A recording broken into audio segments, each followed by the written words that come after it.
In 1998, Lawrence Garrison and his brother Lamont were students at Howard University in Washington. They both worked for the Justice Department and planned to attend law school.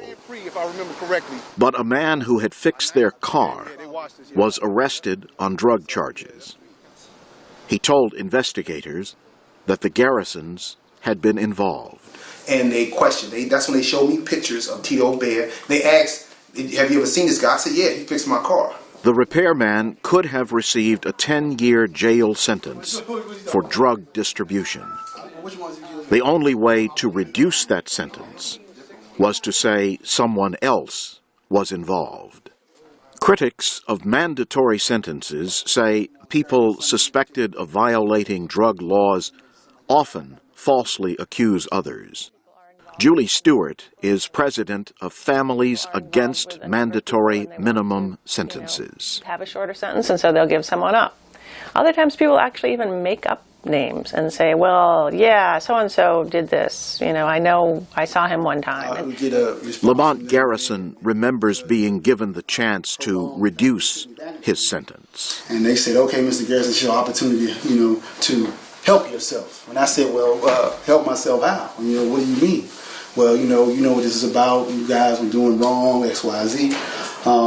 You got to tell us what you were doing." I said, "Well, I wasn't doing anything wrong, so it's nothing to talk about." They call it the best tool in their arsenal because they can hold that hammer over a defendant's head and say, if you don't either give us more information, you're going to get this 5 or 10-year sentence. I think this might be the latest one. The Garrisons were never charged with drug possession, just conspiracy. A federal jury in Virginia ruled against them because of the statements of the repairman and his brother. Government lawyers presented no other evidence. So there was such an enormous sensitivity around the crack cocaine issue that I think you could have taken just about anybody to trial and charged them, charged them with some sort of crack cocaine offense and found them guilty. Lawrence Garrison served 12 years in jail. His brother served almost 14. The repairman was sentenced to 18 months. The Garrisons no longer have any interest in the law. They say the system is corrupt. I'm Jim Tedder. This is the VOA Special English Economics Report. You probably have heard of comic book heroes like Superman, Batman, and Spider-Man. But what about Tom, the motorcycle shop owner, Joe Knight, and Karen Berman? Tom, Joe, and Karen all appear in a comic book called Financial Intelligence. But Mr. Knight and Ms. Berman are real people. In 2006, they wrote a book called Financial Intelligence, a manager's guide to knowing what the numbers really mean. It was written for people who need to learn quickly about accounting. The book explains in simple ways, often complex methods of keeping financial information. It became a bestseller. In June, publisher Smarter Comics released a comic book that provides the same information in easy-to-understand picture form. The new book is a combination of a textbook and a graphic novel. It tells the story of Tom, a mechanic who must quickly learn how to direct the motorcycle repair shop his father founded. Tom has no experience with finance and is struggling with the business. Joe Knight and Karen Berman help him. Artist Dave Wachter made illustrations for the comic book. Franco Arda is the founder and head of Smarter Comics. He formerly worked as an investment banker. He started the company almost 3 years ago with his own money. He wanted to create educational comic books that increase understanding. Franco Arda notes that many people grew up with comics. He says pictures, combined with written text, can help people learn an idea much more quickly than just text alone. This explains the expression, "A picture says 1,000 words." Financial intelligence will help readers quickly understand many of the major areas of accounting. The new comic book is available in paperback. The website entrepreneur.com named Smarter Comics to its list of 100 brilliant companies of 2012. The company has created comic book versions of more than 10 other books. These include Think and Grow Rich by Napoleon Hill, The Prince by Niccolo Machiavelli, and The Art of War by Sun Tzu. Later this year, Smarter Comics plans to release a comic book by rapper 50 Cent. For VOA Special English, I'm Carolyn Presutti. You can read, listen, and learn English with more stories about business and other subjects at voaspecialenglish.com. This is the VOA Special English Education Report. What is the best way to learn a new language? A small study of foreign language learning in adults compared two methods. One is known as the explicit or classroom method. This is the kind of traditional classroom teaching where students are taught a lot of information about grammar rules. The other method is known as the implicit or immersion method. The idea here is to learn much the way children do when they learn a native language. That is, by being with native speakers and absorbing the language that surrounds them, generally without a lot of explanation. Teachers may combine these two methods into what Professor Michael Ullman calls immersion-style classroom teaching. But is that necessarily a better way to learn a language? Mr. Ullman was the senior investigator for the new study. He is a professor of neuroscience at Georgetown University Medical Center in Washington. He says he was surprised to find that combining the two methods might not help the brain in processing the new language. If he had to learn a language, what would he do? One possibility would be to start with classroom and then go to immersion. But he says there is a possibility that classroom could hurt later immersion. That is one possibility in interpreting the data. The Public Library of Science published the study earlier this year. The 21 adults in the experiment learned Brocanto 2, a 13-word language created for the study. The words and grammar rules relate to a computer game similar to chess that the learners played.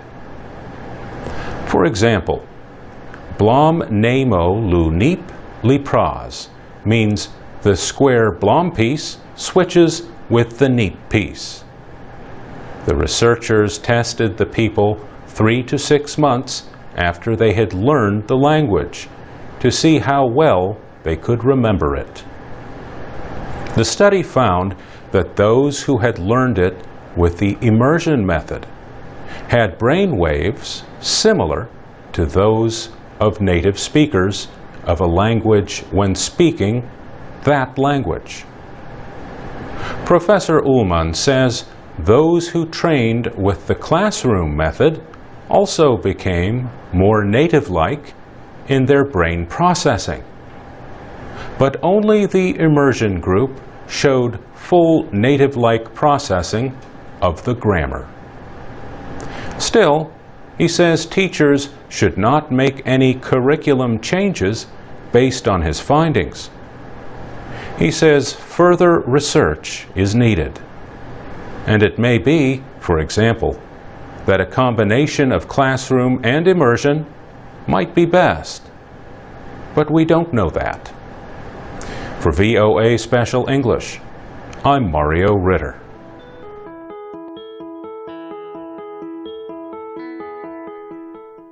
From VOA Learning English, this is the Technology Report. Many Americans start to closely follow weather reports in the early fall during the Atlantic hurricane season. Predicting the strength and movement of these huge storm systems is of crucial importance. Thanks to new supercomputers, meteorologists for the National Oceanic and Atmospheric Administration, or NOAA, are getting better at predicting the weather as far as 6 days out. Hurricane Sandy hit the East Coast last October and caused deaths and widespread damage. It was one of the costliest storms in United States history. At the time, some people blamed meteorologists for not correctly predicting the path of the storm. But weather forecasting is extremely difficult, says Ben Kiger.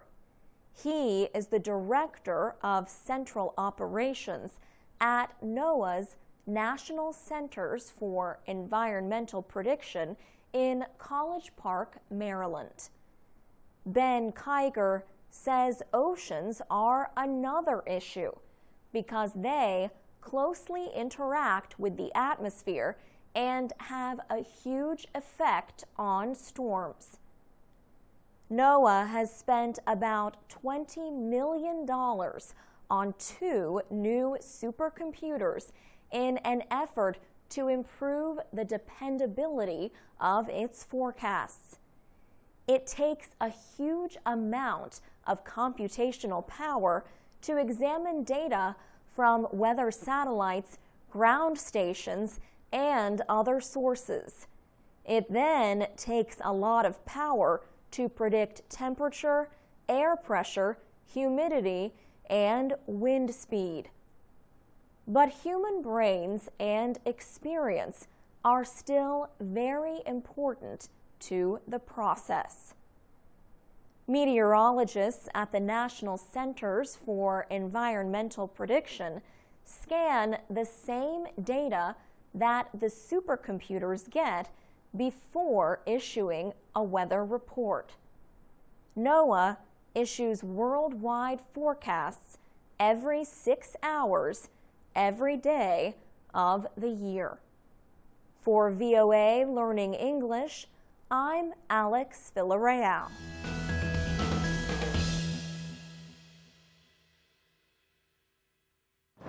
This is the VOA Special English Agriculture Report. A United Nations report predicts that world rice production will be higher this year than last year. The report is from the Food and Agriculture Organization. The FAO says the global rice harvest should be almost 2% higher this year, mainly because of increased production in Asia. Large gains are expected in Bangladesh, Burma, China, India, Pakistan, the Philippines, and Thailand. Also, the FAO predicts a recovery for rice harvests in Africa. Production increases are expected to be led by Mali, Nigeria, and Senegal. In other parts of the world, the report predicts that rice harvests will be lower in the European Union and the United States. Two reasons for this are unusually dry weather and falling rice prices, which have led some farmers to plant other crops. Smaller rice harvests also are expected in Latin America and the Caribbean. Concepcion Calpe is an economist with the FAO. She says good harvests in Asia will lead to reduced demand in the global rice trade this year. Demand in global trade is expected to fall 900,000 tons to about 34 million metric tons. Ms. Calpe says one reason is because a lot of the major importers like Indonesia or the Philippines or even Bangladesh have harvested very good crops. Another reason is because some of them, like the Philippines, have set limits on how much they are willing to import. The FAO says prices for rice have stayed high for several reasons. These include higher costs for fuel, fertilizer, and, in some areas, labor. One country where prices remain high is China. Concepcion Calpe says the high prices raise questions about official Chinese reports of record harvests. In Thailand, a government price support program has led rice exports to fall by 20% to less than 8 million tons. The program keeps prices for Thai rice exports above market prices. As a result, the FAO says exporters like Australia, India, and Vietnam have captured a larger market share. Ms. Calpe notes that Burma could become a major exporter of rice. Many Western governments have eased trade restrictions on Burma recently because of its efforts at political and economic reform. Foreign investment and increased productivity in Cambodia might also help that country export more rice.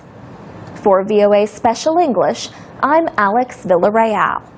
You can read, listen, and learn English with more news about agriculture at voaspecialenglish.com.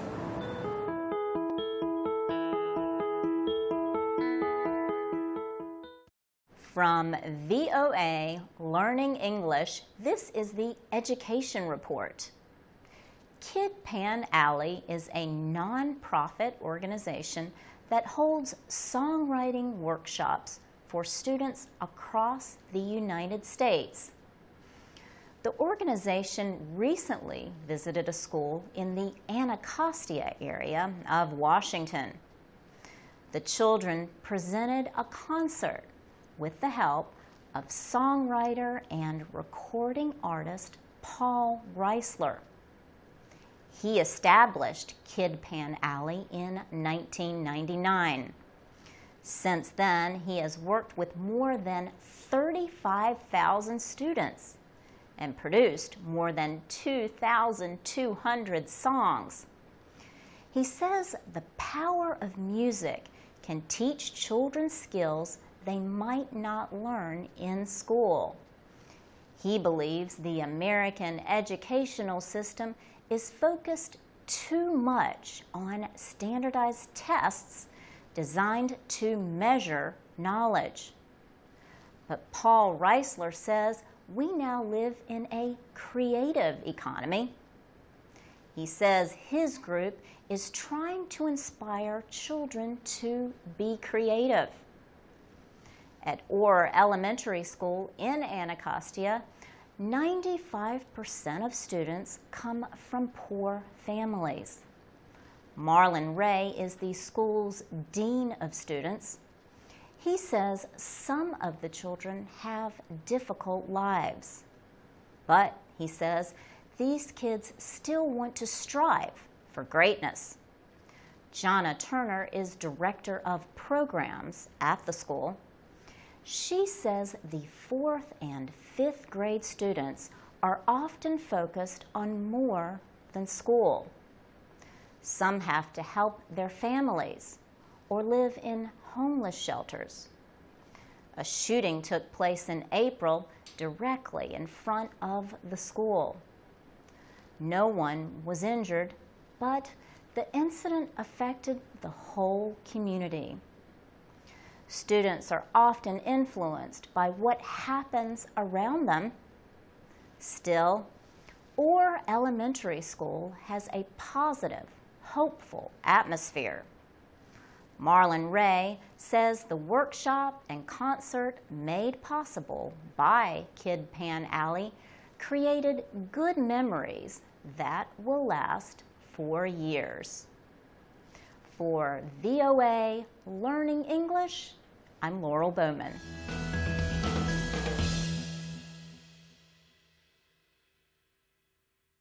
From VOA Learning English, welcome to Health in Special English. There is more evidence suggesting that being bilingual is good for your brain.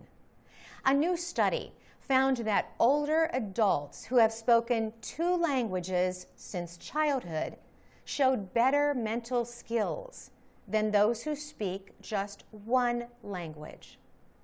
Earlier studies showed that the ability to speak 2 languages, or bilingualism, seemed to favor the development of these heightened skills. The study appeared in the Journal of Neuroscience. Brian Gold was the lead author of the study. He is a neuroscientist at the University of Kentucky College of Medicine. Dr. Gold and his team asked people to sort colors and shapes in a series of simple exercises.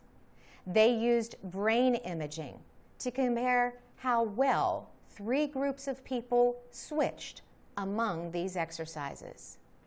The groups were bilingual seniors, monolingual seniors, and younger adults. The imaging showed different patterns of activity in the frontal part of the brain, in an area used for processing those tasks. Dr. Gold says the results suggest that bilingual subjects use their brain more efficiently. Dr. Gold notes that knowing a second language made no difference for the young adults. They did better at the exercises than both groups of older people. But he says the older bilingual adults appear to have built up a surplus from a lifetime of increased mental activity. He says his research confirms an earlier study on bilingualism among patients with Alzheimer's disease. That study showed that bilingual speakers suffered more brain damage, but were able to think at the same level as patients with less damage. Dr. Gold says he believes the new study confirms that bilingualism can protect brain performance. For VOA Learning English, I'm Carolyn Presutti. This is the VOA Special English Agriculture Report. South America's Amazon is the largest tropical rainforest and river system on Earth. But the Amazon is disappearing at the rate of about 800,000 hectares a year. This deforestation is caused by an increase in agriculture and cattle ranching and the building of roads and dams. Another cause is the illegal cutting of trees for logging companies. Now, a new study says ancient Amazonian farming methods could offer valuable lessons for today. The study looks at the pre-Columbian period.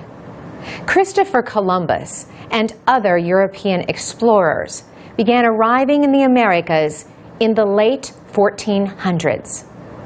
The researchers studied a coastal wetland area where ancient farm beds and canals remain unchanged. The site is in French Guiana. A widely held belief is that pre-Columbian farmers used a great deal of fire to manage Amazonian ecosystems. But the scientists say their study calls this idea into question.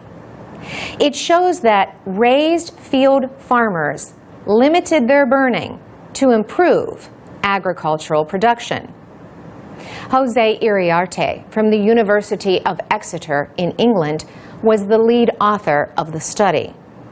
Mr. Iriarte says fire results in the loss of important nutrients for crops. When land is not being used for farming, periods without fire are the most effective in rebuilding soil organic matter and preserving soil structure. So in this sense, he says, we interpreted that they were limiting fires because it was better to grow crops in these raised field systems. He says this fire-free method by the pre-Columbian farmers helped change the seasonally flooded savanna or grassland into productive cropland. Raised fields provide better drainage and soil aeration and also hold moisture during the dry season. This fire-free method of agriculture would have been labor-intensive. It ended when up to 95% of the native people died from diseases brought by the Europeans. Mitchell Power from the Natural History Museum at the University of Utah says, once the Columbian encounter happens, we start to see increased burning and a shift towards dry land farming. People were then clearing forests and making their raised beds in the forests. The European colonizers brought slash and burn methods that remain a threat to the rainforest. Experts say at current rates, more than half of the Amazon's tropical rainforest could be gone by 2030. The study is in the proceedings of the National Academy of Sciences. For VOA Special English, I'm Carolyn Presutti. This is the VOA Special English Education Report. Thousands of protesters, including teachers, students, parents, and pro-democracy activists, marched in Hong Kong in late July.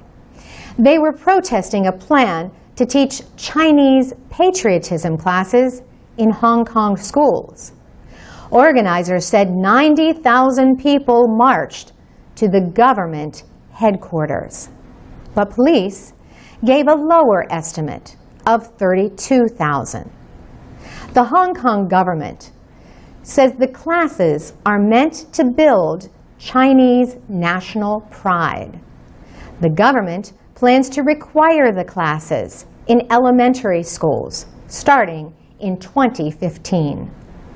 But the government is urging schools to voluntarily launch the program when schools reopen this September. The curriculum includes a teaching booklet called the China Model. It praises the one-party rule of the Communist Party. However, it says nothing about the crushing of pro-democracy protests in Beijing in 1989. Ting Qing Chan has been teaching primary school for 38 years.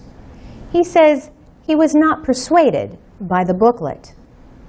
I don't even believe the content myself, so it's difficult to teach my students, he says. Chan Ye Long, a 9-year-old student in the march, said, "China wants to unify Hong Kong. Our next generation only knows how great China is, but not the bad stuff." Protester Paul Young, a parent of 2 children, says he worries that too much one-sided education is not good for the mental development of young people.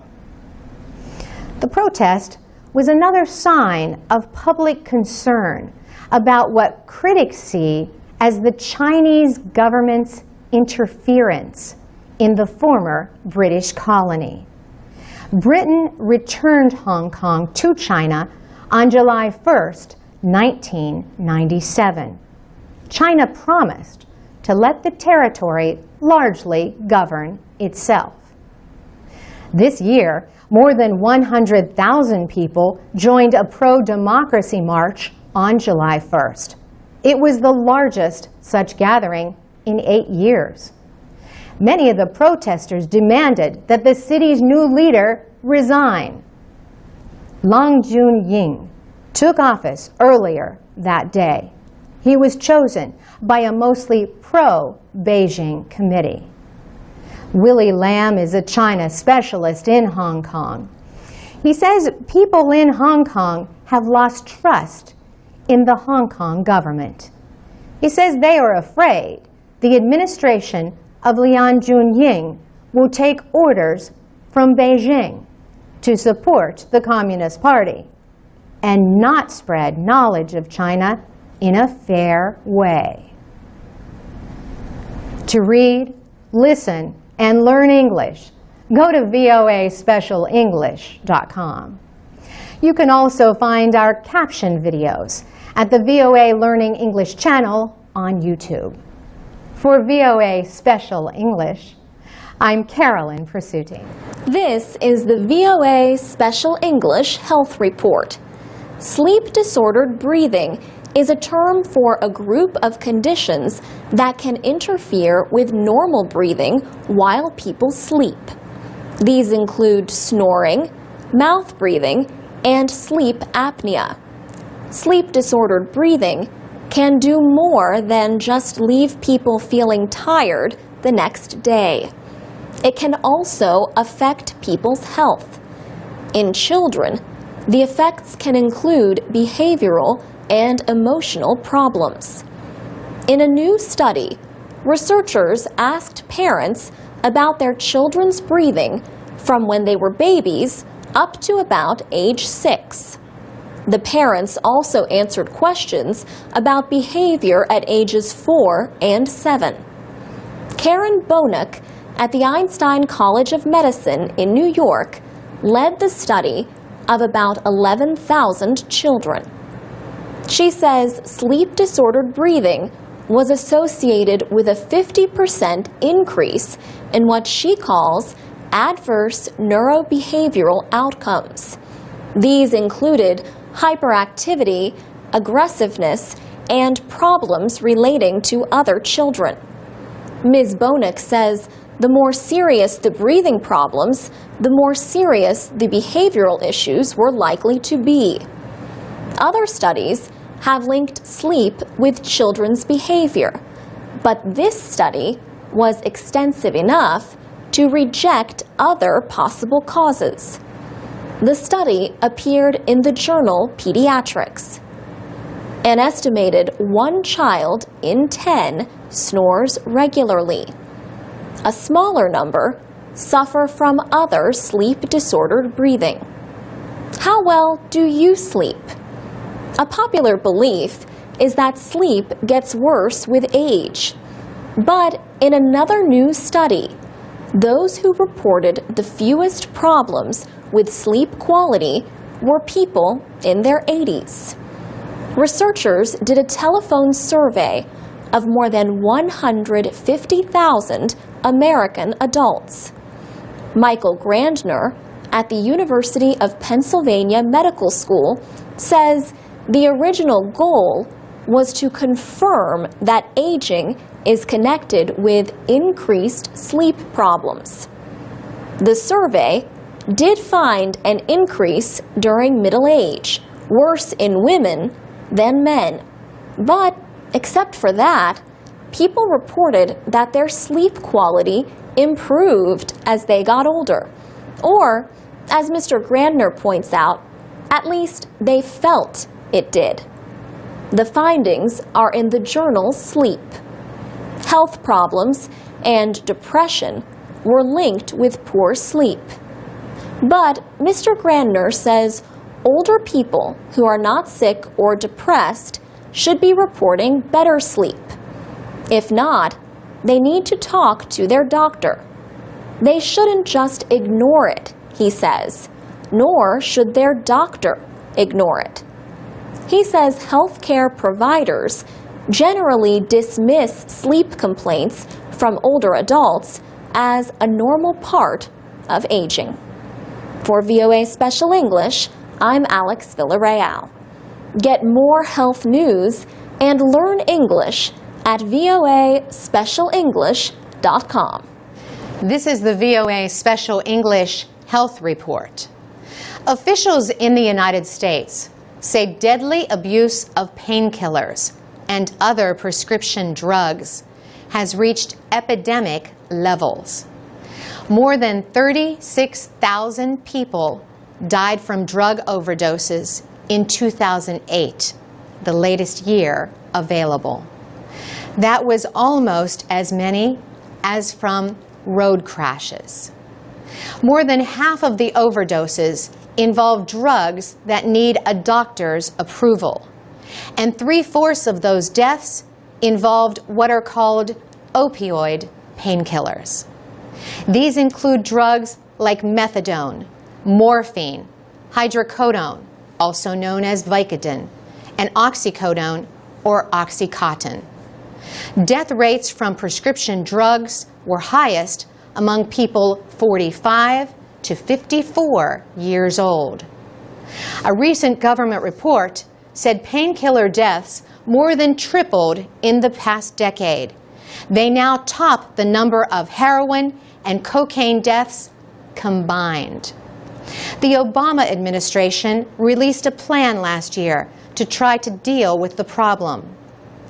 Some abusers seek help at places like the Malibu Beach Recovery Center near Los Angeles. They learn yoga and other ways to deal with anxiety, stress, and pain.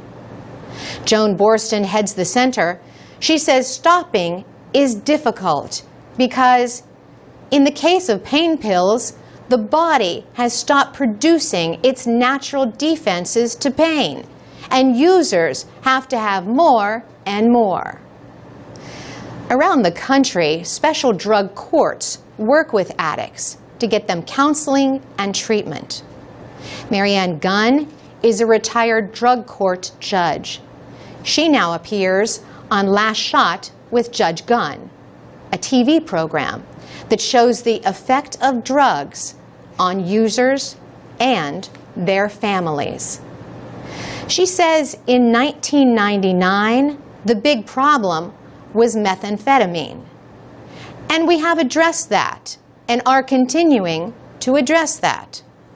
And more over the years, we began to see people being addicted to prescription drugs. James Adams is a pharmacologist at the University of Southern California in Los Angeles. He says millions of people live with pain, much of it from arthritis caused by obesity and aging. And it's a real tough problem for a doctor because here you've got a patient with chronic pain, and these patients know exactly how to get what they want.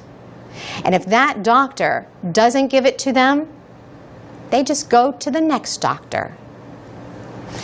He says many patients may be able to manage their pain if they lose weight and get exercise and physical therapy.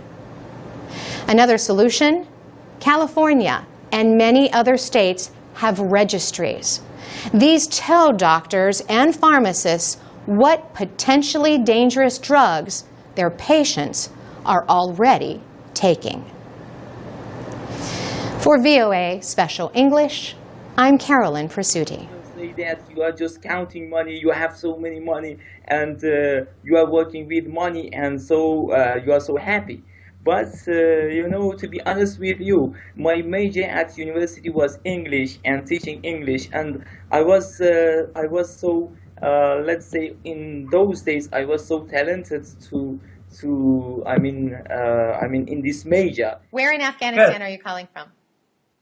Kabul. Kabul. So Yes. you have a question for us, as we understand.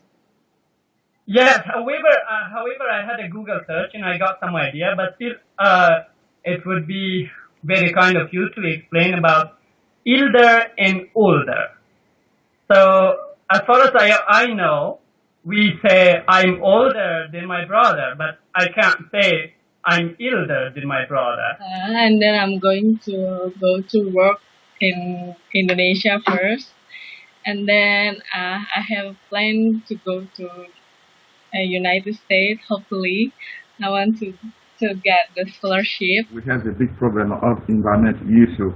But in Kinshasa, I want to give you one example in Kinshasa. My name is Musgin and I'm a student at college, English language. I'm from Iraq, Iraqi Kurdistan. I saw a storm attack in a, tornado. What do you do in Kyrgyzstan? Do you? I'm studying in medicine as to be doctor. My family is praying for American nation, for people in Boston. Are you planning to stay or leave South Korea? Are you worried about your own security? Yeah, it's the important question. My family also asked me like this. Yeah. We study modern architecture and ancient architecture.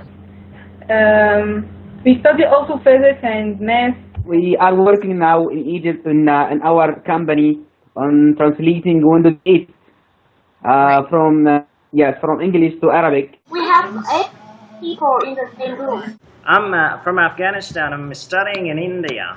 My name is Bahadur, and originally I'm from Iran, and I'm very happy. I'm so happy to join with you.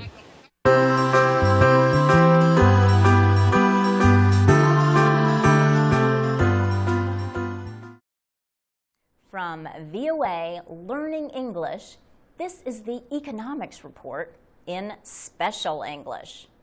Americans are buying more products and services than ever before through the internet. And the popularity of online sales is likely to spread to other countries. Online sales now represent as much as 1/10 of all retail sales in the United States. Experts say online shopping hit records in both November and December.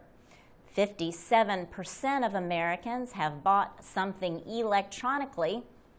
This has led traditional stores to seek new ways to keep their customers loyal. Store owners worry continuing growth in online sales will hurt their business. Cornell University marketing professor Ed McLaughlin says they should be worried because any products that can be sold online will be. Ed McLaughlin says traditional stores can keep their customers by selling goods like clothing, which buyers may want to see and try on before purchasing. He says the stores could also offer things that are difficult to ship. He says some stores can please customers by offering to set up or repair electronic products. Bill Martin is the founder of ShopperTrack. His business helps stores learn about their customers. He told us that traditional stores offer a social experience that some people enjoy. He says there is still a lot of emotion in the buying decision, and it is hard to get that emotional feeling from shopping online. So there is still a place for brick and mortar stores. Bill Martin says traditional stores can provide goods to buyers faster than online businesses, and some retailers use their websites to persuade people to visit their stores. For VOA Learning English, I'm Laurel Bowman. This is the VOA Special English Health Report. The World Health Organization says the number of cases of tuberculosis has been falling since 2006. Also, fewer people are dying from TB.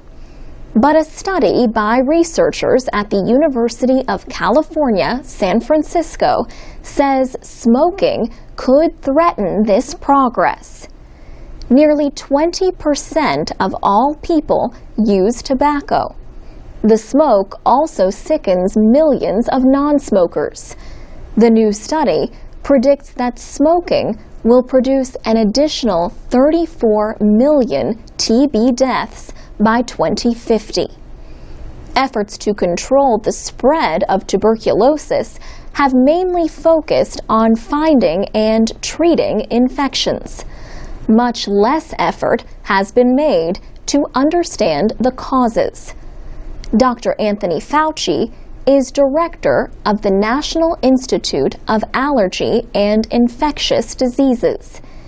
He says more than 1 million people each year die from TB, and millions more get infected. It's still a very important problem. So we have to do the practical thing, and we have to do the fundamental research things at the same time. Smoking does not cause tuberculosis. Bacteria cause the infection. But the study says smoking affects the nervous system in a way that makes an inactive case of TB more likely to develop into an active one.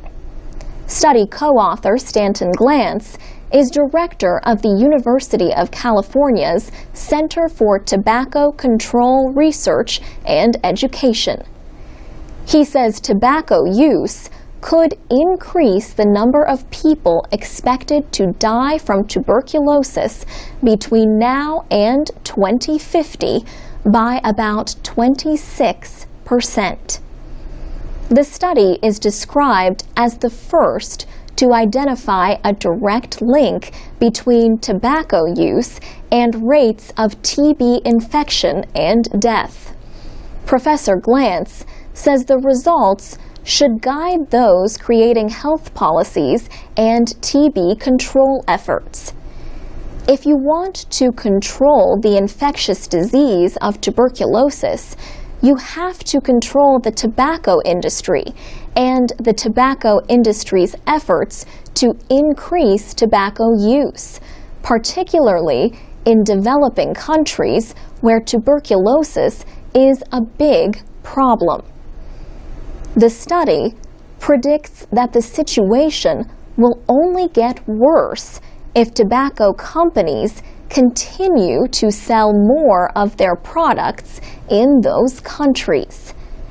It says strong efforts to control tobacco would not only reduce deaths from smoking-related diseases like emphysema, heart disease, and lung cancer. Those efforts would also prevent millions of deaths from tuberculosis. The study appeared in BMJ, the British Medical Journal. For VOA Special English, I'm Alex Villarreal. This is the VOA Special English Economics Report. Business is the most popular subject for international students in the United States. At last count, 22% of foreign students at American colleges and universities were studying business and management. The Institute of International Education in New York says engineering was the second most popular field. Thomas Kosei is a professor of marketing and business at the University of Richmond in Virginia.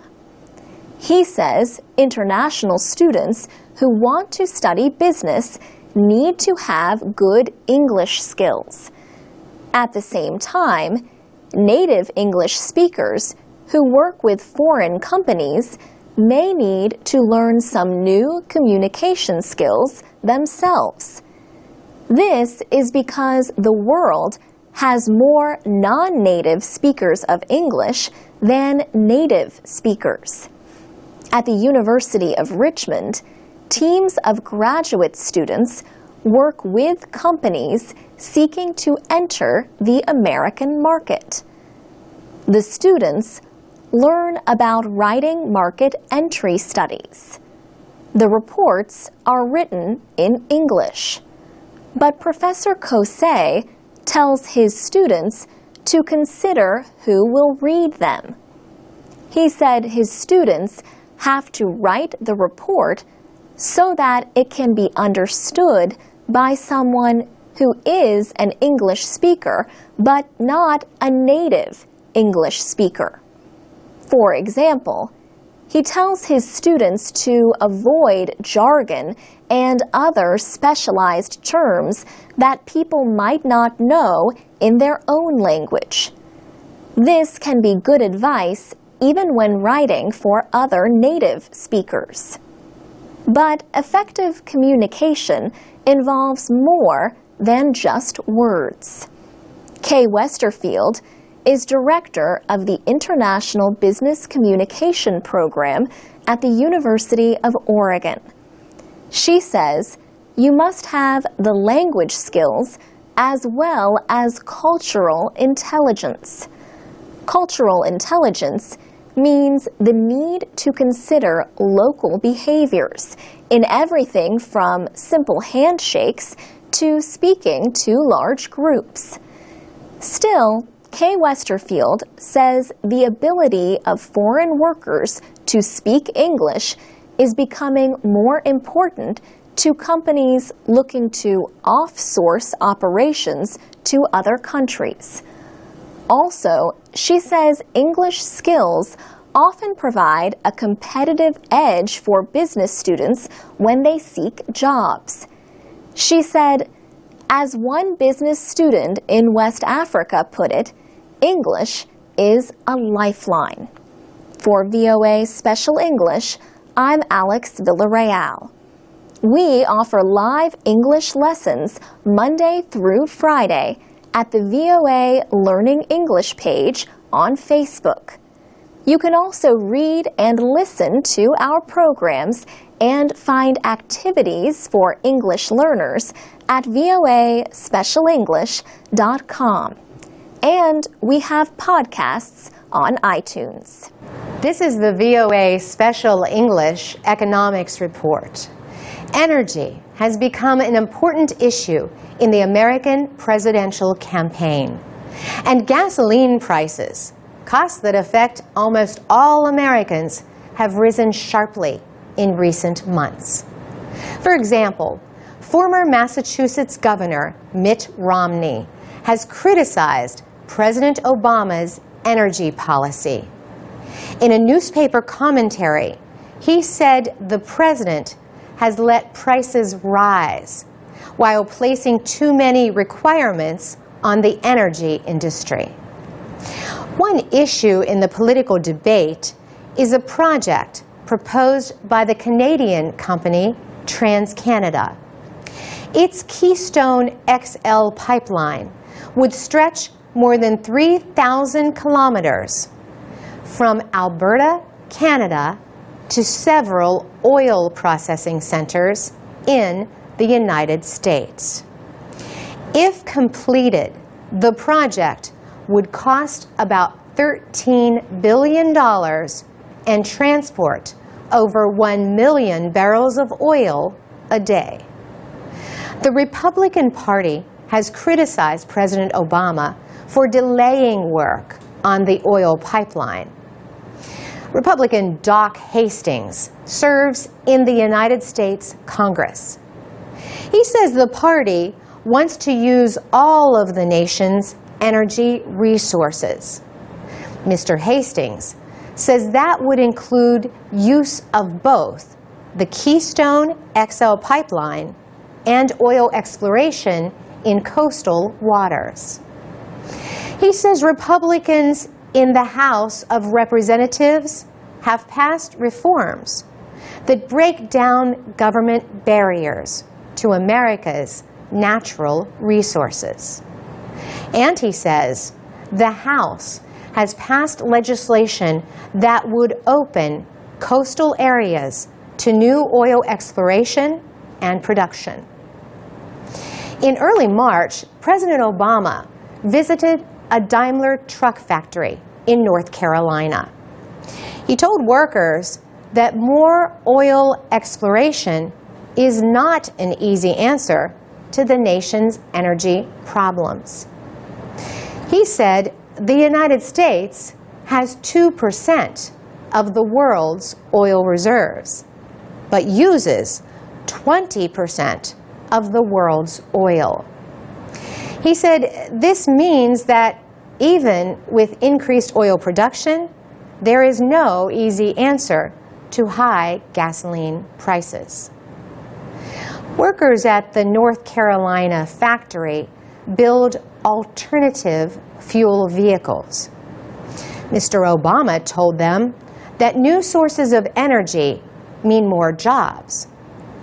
The president has called for tax breaks on clean energy vehicles and urged local governments to buy them. He also has asked lawmakers to end $4 billion in support for the oil and gas industries. For VOA Special English, I'm Carolyn Prasuti. You can download texts and MP3s of our programs and learn English at voaspecialenglish.com. This is the VOA Special English Education Report. Did you make a New Year's resolution? Some of you shared your goals at the VOA Learning English page on Facebook. And no surprise, many of you said at least one of your goals for 2012 is to speak English better. Daniel Kwan even went so far as to declare, "I'm definitely going to try to study English at least an hour a day."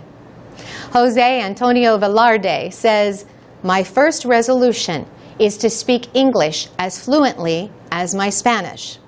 And Tuti Rial says, "My New Year's resolution is to be able to speak English and Mandarin fluently and be a better person."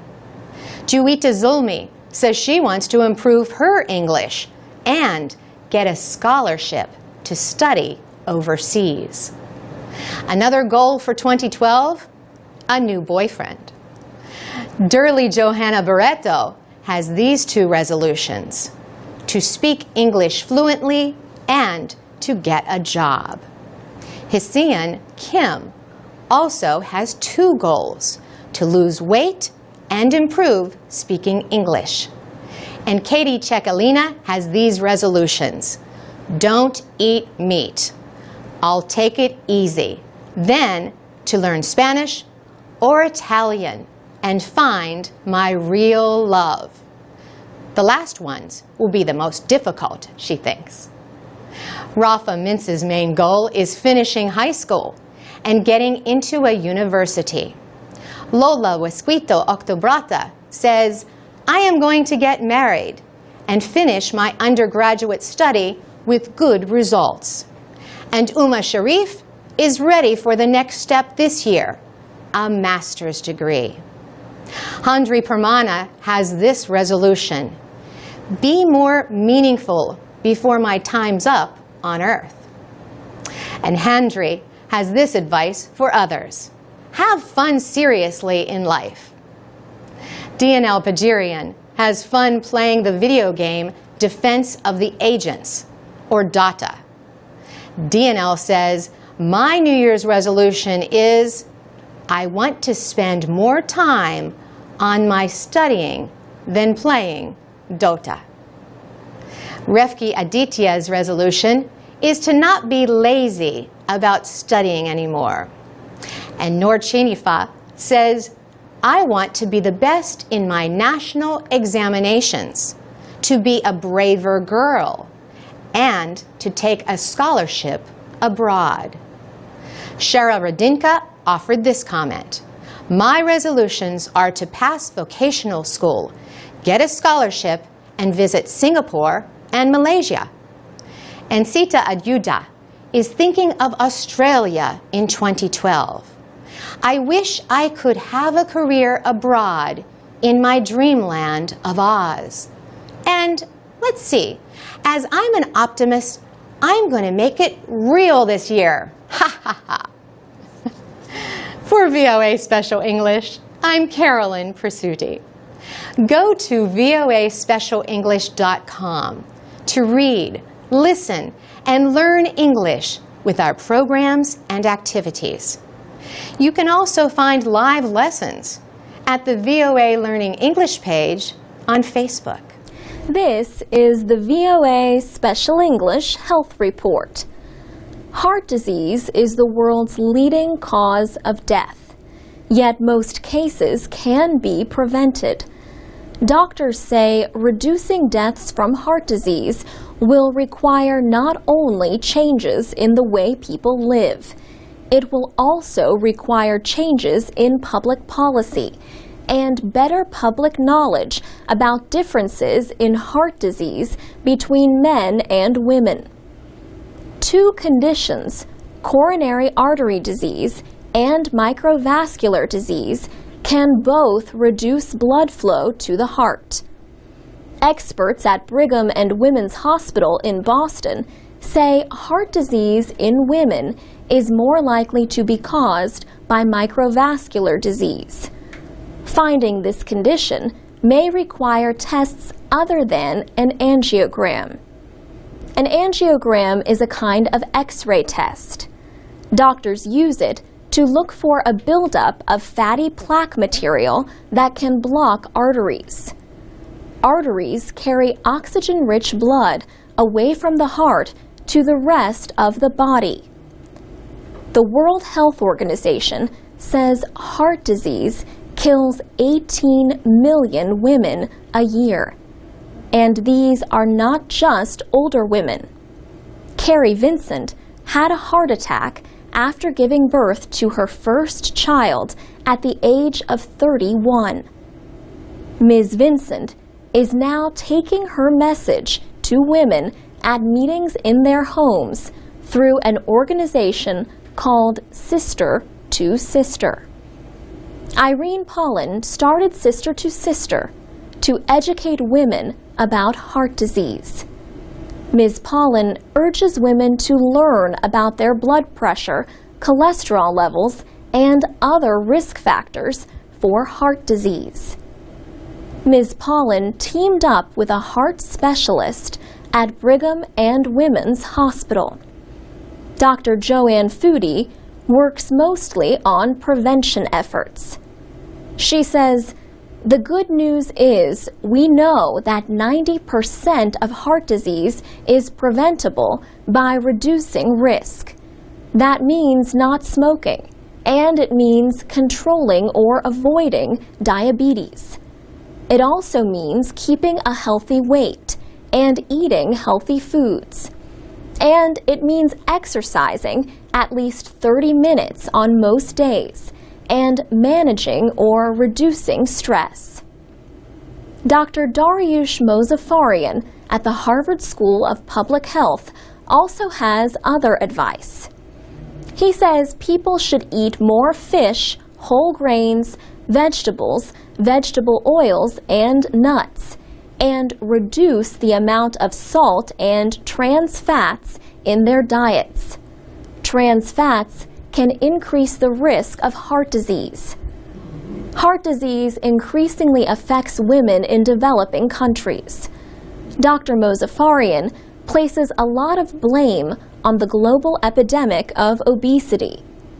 He says people are getting chronic diseases not from eating too much, but eating poorly. And so, in fact, what they're not eating is actually probably mostly what's harming them. For VOA Special English, I'm Alex Villarreal.